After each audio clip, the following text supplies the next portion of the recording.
La adultez que no llega o que nunca fue un destino. ¿En qué momento uno se convierte en adulto? ¿Cuando se vive solo? ¿Cuando se pagan las cuentas? ¿Cuando se deja de pedir permiso o cuando se aprende a decir que no? Estas preguntas aparecen con frecuencia, no porque traigan claridad, sino porque organizan una duda compartida. En los discursos actuales sobre la adultez, particularmente aquellos que buscan contener el malestar, se repite una fórmula conocida. No se trata de llegar, sino de recorrer, no de saber, sino de buscar. Ser adulto, dicen, es habitar la incertidumbre con dignidad, seguir preguntándose con honestidad, sostener la vida desde los propios valores aunque no tengas todas las respuestas. Pero, ¿y si esas dudas no fueran el inicio del camino adulto, sino su aplazamiento perpetuo? ¿Y si algunas de esas preguntas, más que abrir el deseo, funcionaran como consuelo, como suplemento simbólico para una experiencia que no se asume del todo? No es que estén equivocadas, sino que no bastan. Son la superficie de una tensión más profunda. En las últimas décadas se ha propuesto una categoría que intenta nombrar este limbo: adultez emergente. Un entretiempo donde los sujetos ya no son adolescentes, pero tampoco adultos.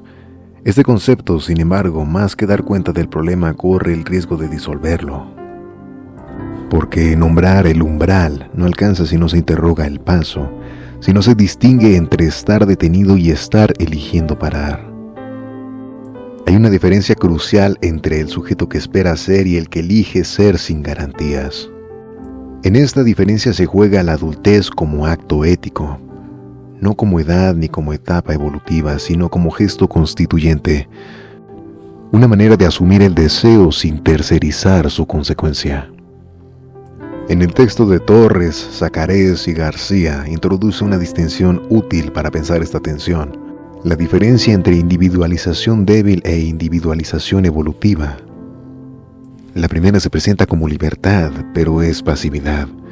Es adaptación a un mundo sin asumir autoría. El sujeto toma decisiones sin construirlas, habita roles sin interrogar su sentido. Es un yo que se deja vivir. La segunda, en cambio, exige trabajo interior. Implica producirse a sí mismo sin garantía de reconocimiento. No basta con saber quién se es, como se dice frecuentemente. Hay que decidir ser, incluso sin saberlo del todo. Esa es la paradoja ética de la adultez, asumir el acto sin apoyarse en una identidad previa. Como lo articula Lacan, no se trata de un yo-moi, esa imagen especular que organiza un yo coherente, socialmente reconocible, adaptado al deseo del otro.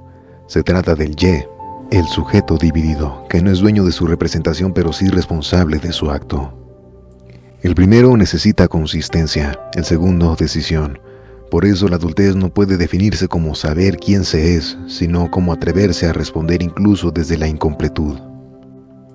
No reafirmarse en un yo-moi, ese yo que busca reflejo, aprobación, estabilidad, sino constituirse como ye, el sujeto que responde por lo que hace con lo que no tiene, el que se construye en el acto mismo de significar su falta.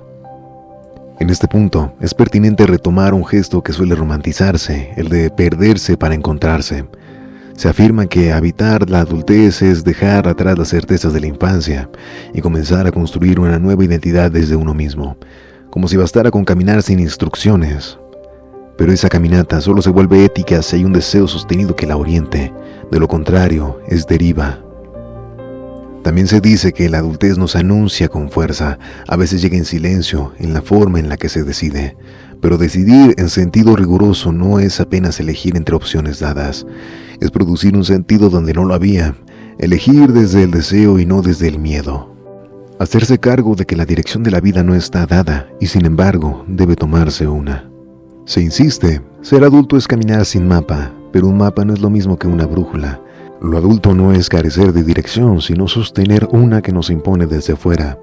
Y eso requiere una ética del deseo, no la búsqueda del otro como completud, esa alma gemela de los relatos románticos, sino el encuentro con el otro como condición para darse. El otro no devuelve identidad, no confirma nada, pero hace posible que el acto de dar se produzca y en ese acto uno se vuelve. La adultez no se alcanza cuando se logra independencia económica, ni cuando se pagan cuentas, ni cuando se deja de pedir permiso, tampoco cuando se siente que ya se llegó. Se alcanza, si acaso, en el momento en que se responde éticamente al deseo, no por tener certeza, sino por sostenerse sin ellas, no por estar completo, sino por hacerse cargo de la falta. Y tal vez sea eso lo que muchas veces se oculta tras el lenguaje amable, esperanzador, que acompaña pero no incomoda. A veces se confunde contención con neutralización, y no hay adultez sin confrontación. Crecer no es simplemente preguntarse con honestidad, sino responderse con consecuencia. Por eso, más que una etapa o una meta, la adultez es una forma de existencia. Una forma de subjetivación que no depende del tiempo cronológico ni de las condiciones ideales, sino de la responsabilidad simbólica que se asume por el propio deseo. Tal vez no todos lleguen a ser adultos, no porque no puedan, sino porque no eligen, y no hay adultez sin elección.